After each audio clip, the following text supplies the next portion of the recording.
Good afternoon, everyone. I'm Liz Bishop. It's being called the biggest step to transparency yet.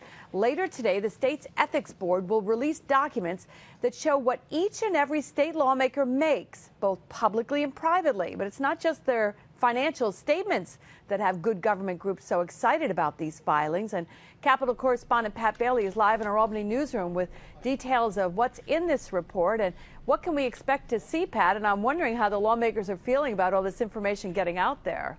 Well, that's a good question. We've yet to track a few of them down. Now, in the meantime, the disclosure reports, these ones right here we're talking about, they're nothing new. However, for the first time, they will be much more detailed. As you said, we will know soon what each and every state lawmaker makes in the private sector, but possibly, more importantly, we will find out who they deal with from a business standpoint when they are not in Albany. Now, the detailed reports are part of the 2011 ethics reform law that was passed. That was the same law that allowed JCOPE to be put together.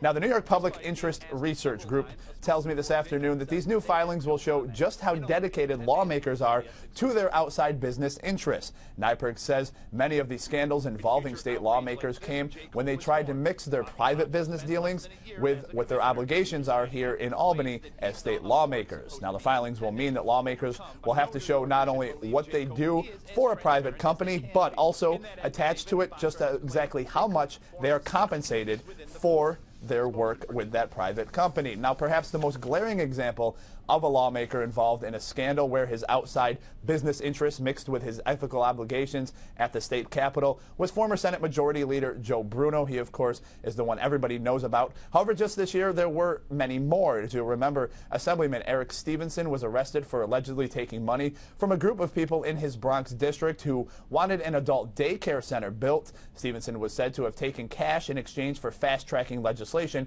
to make that happen.